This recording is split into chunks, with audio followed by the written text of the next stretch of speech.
L'épître de Paul aux Romains, chapitre 8. Il n'y a donc maintenant aucune condamnation pour ceux qui sont en Jésus-Christ. En effet, la loi de l'esprit de vie en Jésus-Christ m'a affranchi de la loi du péché et de la mort. Car, chose impossible à la loi parce que la chair la rendait sans force, Dieu a condamné le péché dans la chair en envoyant à cause du péché son propre Fils dans une chair semblable à celle du péché, et cela afin que la justice de la loi fût accomplie en nous qui marchons non selon la chair, mais selon l'esprit. Ceux en effet qui vivent selon la chair s'affectionnent aux choses de la chair, tandis que ceux qui vivent selon l'esprit s'affectionnent aux choses de l'esprit. Et l'affection de la chair, c'est la mort, tandis que l'affection de l'esprit, c'est la vie et la paix. Car l'affection de la chair est inimitié contre Dieu, parce qu'elle ne se soumet pas à la loi de Dieu, et qu'elle ne le peut même pas. Or ceux qui vivent selon la chair ne sauraient plaire à Dieu. Pour vous, vous ne vivez pas selon la chair, mais selon l'esprit, si du moins l'esprit de Dieu habite en vous. Si quelqu'un n'a pas l'esprit de Christ, il ne lui appartient pas. Et si Christ est en vous, le corps, il est vrai, est mort à cause du péché, mais l'esprit est vie à cause de la justice. Et si l'esprit de celui qui a ressuscité Jésus d'entre les morts habite en vous, celui qui a ressuscité Christ d'entre les morts rendra aussi la vie à vos corps mortels par son esprit qui habite en vous.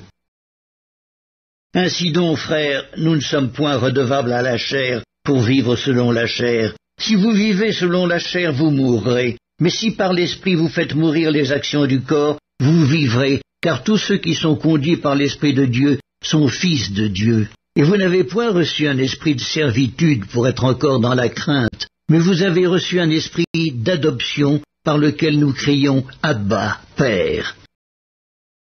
L'Esprit lui-même rend témoignage à notre esprit que nous sommes enfants de Dieu. Or, si nous sommes enfants, nous sommes aussi héritiers, héritiers de Dieu et co-héritiers de Christ, si toutefois nous souffrons avec lui, afin d'être glorifiés avec lui. L'épître de Paul aux Romains, chapitre 8. J'estime que les souffrances du temps présent ne sauraient être comparées à la gloire à venir, qui sera révélée pour nous.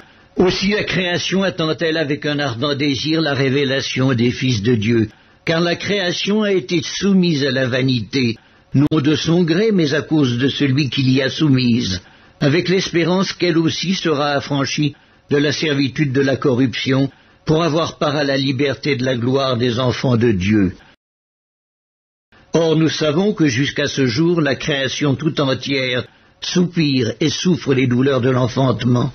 Et ce n'est pas elle seulement, mais aussi nous, qui avons les prémices de l'esprit, nous aussi nous soupirons en nous-mêmes en attendant l'adoption, la rédemption de notre corps, car c'est en espérance que nous sommes sauvés. Or l'espérance qu'on voit n'est plus espérance. Ce qu'on voit, peut-on l'espérer encore? Mais si nous espérons ce que nous ne voyons pas, nous l'attendons avec persévérance.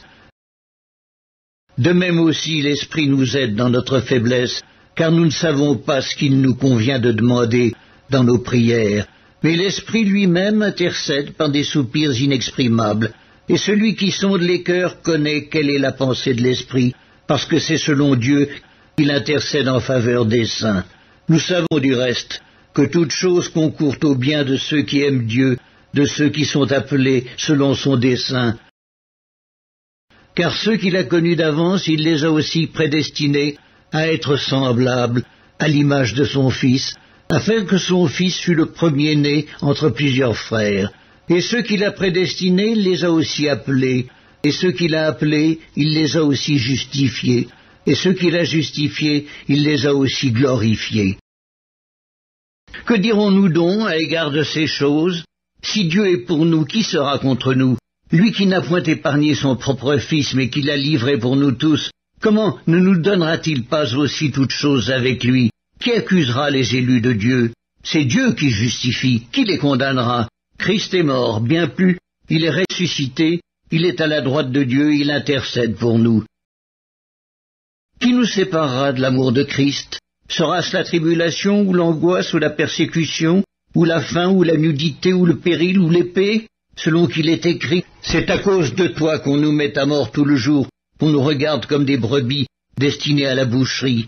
Mais dans toutes ces choses, nous sommes plus que vainqueurs par celui qui nous a aimés, car j'ai l'assurance que ni la mort, ni la vie, ni les anges, ni les dominations, ni les choses présentes, ni les choses à venir, ni les puissances, ni la hauteur, ni la profondeur, ni aucune autre créature ne pourra nous séparer de l'amour de Dieu manifesté en Jésus-Christ notre Seigneur.